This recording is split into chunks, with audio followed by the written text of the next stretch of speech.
O que está faltando para Jesus voltar? E aí? Onde nós estamos nas profecias? Você já parou para pensar o que de fato está faltando para Jesus voltar? Todos os dias surgem novas notícias. Você vê guerras, liga a televisão, tem terremotos, pandemias, violência, crises. E diante de tudo isso, muita gente se pergunta: nós estamos vivendo o fim dos tempos? Alguns dizem que falta o anticristo, outros falam da grande tribulação, há quem acredite que ainda existem muitos eventos para acontecer. Mas e aí? E se eu te disser que o próprio Jesus respondeu essa pergunta? E mais, ele deixou uma espécie de mapa profético mostrando como seria o mundo antes da sua volta. E hoje nós vamos abrir Mateus 24. E talvez você descubra que nós estamos muito mais próximos desse momento do que você imagina.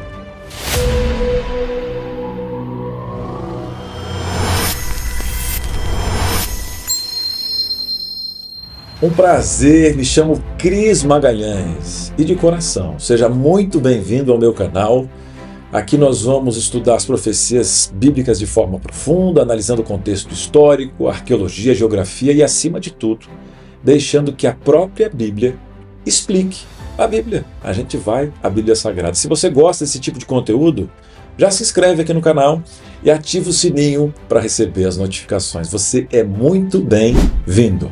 Essa é apenas a primeira de uma série de estudos que vai montar peça por peça o grande quebra-cabeça das profecias. Toda grande profecia ela começa com uma cena, e a cena de Mateus 24 acontece em uma tarde comum em Jerusalém. Antes de entender a profecia, nós precisamos voltar quase 2000 anos no tempo. Imagine Jerusalém do primeiro século. A cidade estava lotada, milhares de peregrinos vinham de todas as partes do mundo conhecido para celebrar a Páscoa. Ok? E naquele período, Jerusalém era o centro religioso do povo judeu. Mas havia uma construção que chamava a atenção de qualquer pessoa que chegasse à cidade. O templo. Não era o templo construído por Salomão. Aquele já havia sido destruído pelos babilônios em 586 a.C., quando Nabucodonosor ele conquistou Jerusalém. Está lembrado? Depois do exílio, um novo templo foi reconstruído sob a liderança de Zorobabel e concluído por volta de 516 a.C. Séculos mais tarde, aproximadamente entre 20 e 19 a.C., Herodes, conhecido como Herodes o Grande, ele iniciou uma gigantesca ampliação desse templo. Mas existe um detalhe interessante aqui, preste atenção.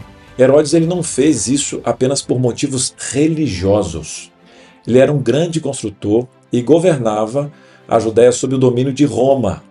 Como nunca foi plenamente aceito pelo povo judeu, olha a estratégia. Ele decidiu transformar o templo em uma das construções mais impressionantes do mundo antigo. O historiador judeu Flávio Joséfo descreve aquele edifício como uma verdadeira maravilha da época. Imaginou? Algumas pedras utilizadas na construção chegavam a medir mais de 12 metros de comprimento e pesavam dezenas de toneladas. Além disso, partes do templo eram revestidas de ouro. Quando o sol nascia sobre Jerusalém, o brilho era tão intenso que muitos viajantes comparavam aquela visão ao reflexo da própria luz do sol. Para os discípulos, aquele templo parecia inabalável, parecia eterno. Mas é exatamente nesse cenário que Jesus faz uma das declarações mais impressionantes de todo o Novo Testamento. Abra sua Bíblia em Mateus 24. O texto diz: Tendo Jesus saído do templo, ia se retirando quando se aproximaram dele os seus discípulos para lhe mostrar as construções do templo. E ele, porém, lhes disse: Não vedes tudo isto? Em verdade vos digo que não ficará aqui pedra sobre pedra que não seja derribada. Imagina o impacto dessa informação. Os discípulos acabaram de admirar aquela construção, aquela coisa gigantesca, e Jesus diz o seguinte: tudo isso vai ao chão. Aos olhos humanos, aquilo parecia impossível, né? Mas Jesus estava olhando para muito além daquelas pedras ali. Ele estava iniciando uma conversa que atravessaria os séculos, queridos. Uma conversa que chegaria até a nossa geração, a sua geração. Só que aquela declaração deixou os discípulos completamente perplexos. Se o templo seria destruído, o que isso significava?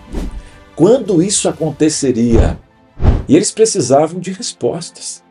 E foi então que fizeram uma pergunta: Na verdade, eles fizeram 3 perguntas. Agora imagina a cena. Jesus havia deixado o templo naquele momento, como a gente viu, atravessou o vale do Cedron e subiu ao Monte das Oliveiras. Dali era possível enxergar Jerusalém inteira. Bem à frente estava o templo. A mesma construção que, poucos minutos antes, Jesus havia dito que seria completamente destruída. Os discípulos ainda tentavam entender aquelas palavras. Como assim, Jesus? O templo seria destruído? Para eles aquilo era inimaginável. O templo representava a presença de Deus, a identidade nacional de Israel e o centro da adoração judaica.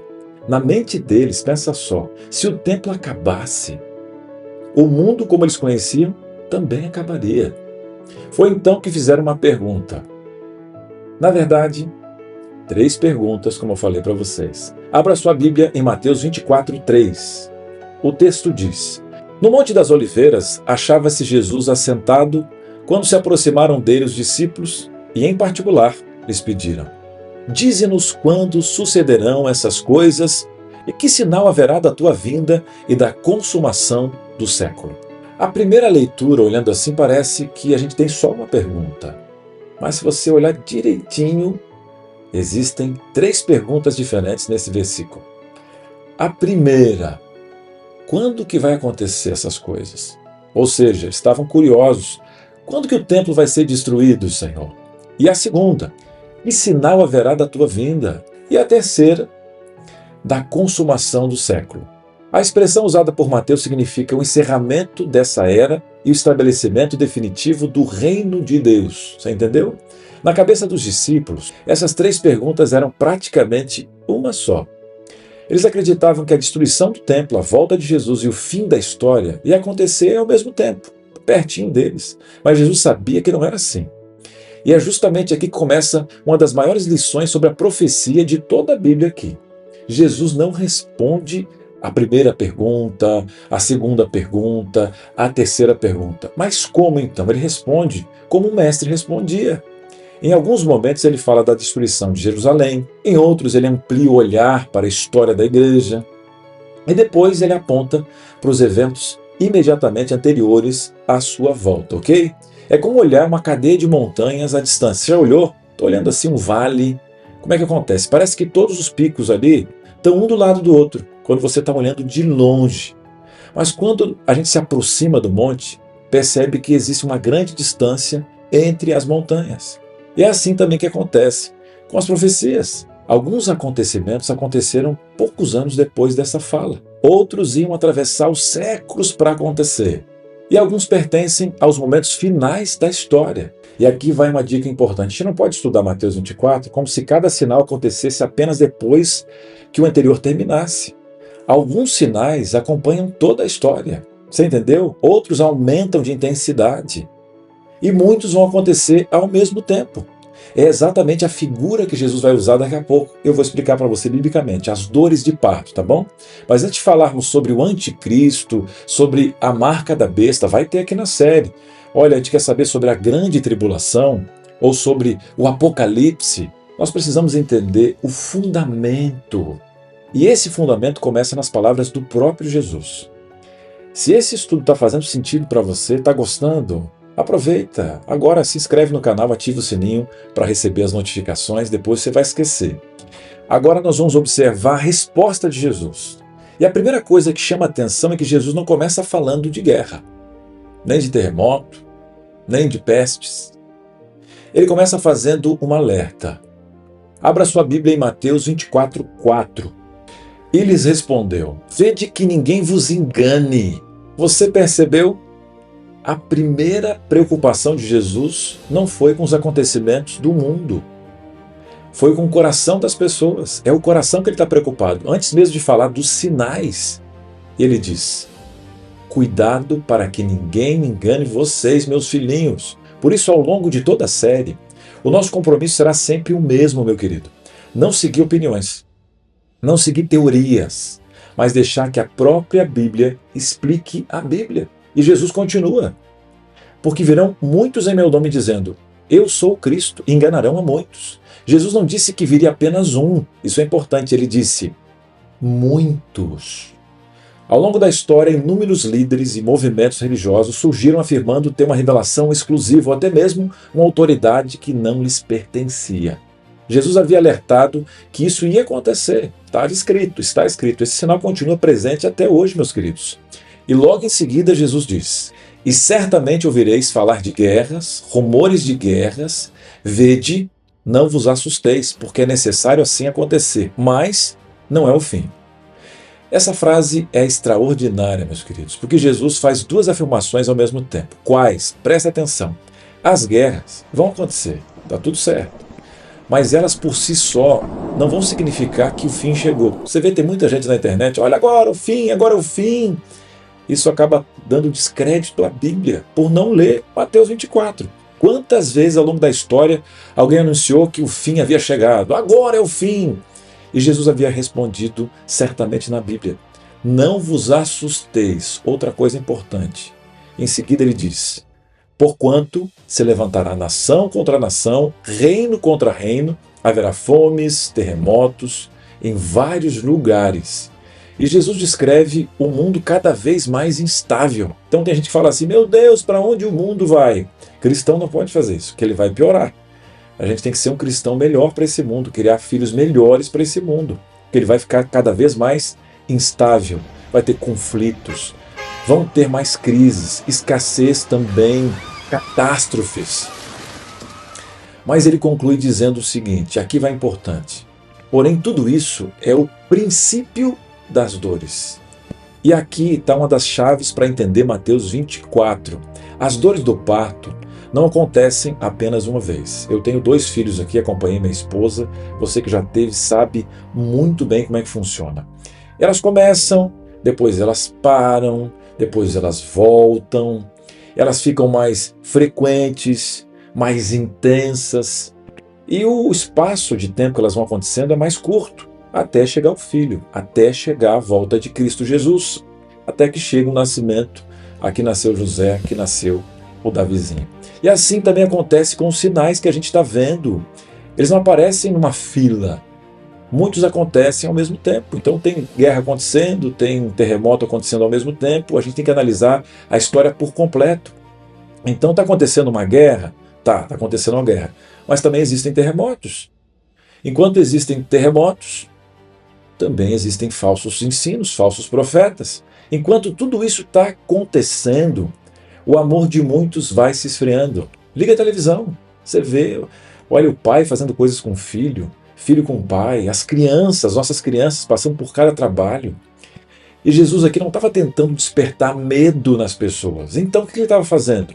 Ele estava ensinando os seus discípulos ali, e a mim e a você, a reconhecer o tempo que nós estamos vivendo na nossa época. E talvez agora você ficou pensando, mas Cris, estou pensando aqui, se tudo isso vem acontecendo ao longo da história, como eu posso saber onde nós estamos?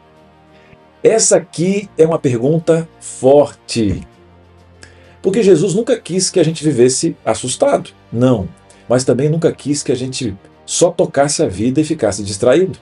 Aqui existe um equilíbrio. E o equilíbrio na Bíblia é dado sempre pelo Espírito Santo. A pessoa com o Espírito Santo não fica com teoria da conspiração. Ela vai à Bíblia equilibrada. E é exatamente esse equilíbrio que nós precisamos encontrar, queridos. Você e eu. Jesus não disse o seguinte, olha, quando vocês ouvirem falar de uma guerra, eu volto. Não.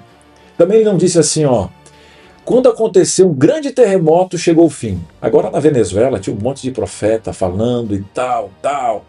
Agora ele está prestes a voltar. A gente tem que ouvir os passos de um Deus que se aproxima. Presta atenção em Jesus. O que ele fez? Ele apresentou um conjunto de sinais. É como um médico. Ele está observando vários sintomas do paciente até chegar a um diagnóstico.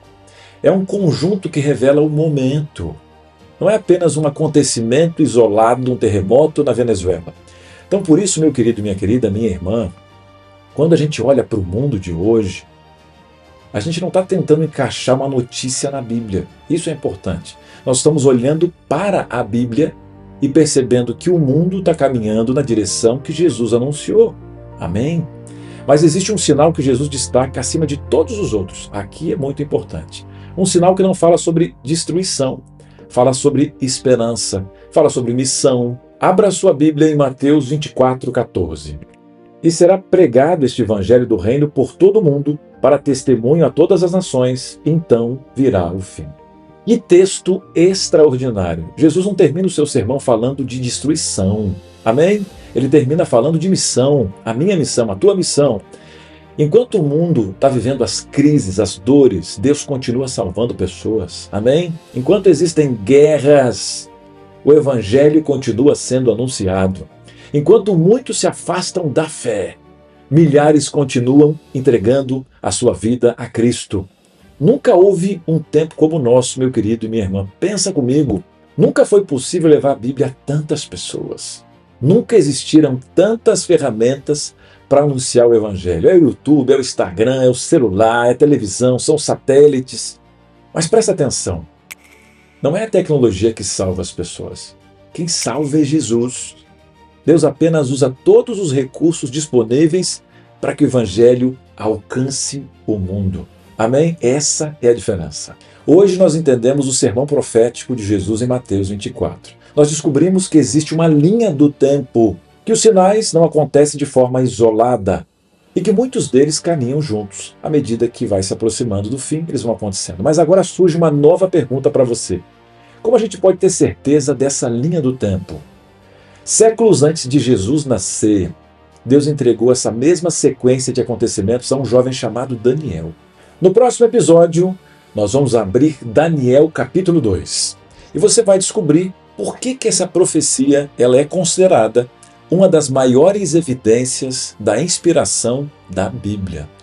Quando você entender Daniel 2, Daniel 7 e depois o Apocalipse, temas como o Anticristo, a marca da besta, o selo de Deus, a grande tribulação e tantos outros assuntos que nós vamos falar aqui, eles vão começar a fazer sentido como peças em um único quebra-cabeça. Então, por isso, se você ainda não se inscreveu nesse canal, o que você está esperando? Aproveita esse momento agora, se inscreve, ativa o sininho para receber as notificações. Vai ser muito bom ter você aqui já estão chegando os novos episódios.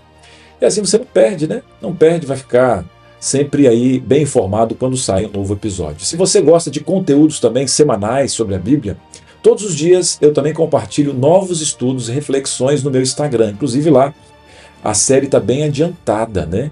A série já está aí quase no seu final. O link está aqui, ó. O Instagram é Cris Magalhães, com K-R-Y-S. Eu te espero lá. Vai ser um prazer caminhar com você também no Instagram. Muito obrigado por ter assistido até aqui. Que Deus abençoe a sua vida. Estamos juntos. Eu espero você sempre aqui no próximo episódio da série Futuro Revelado. Que Deus abençoe a sua vida.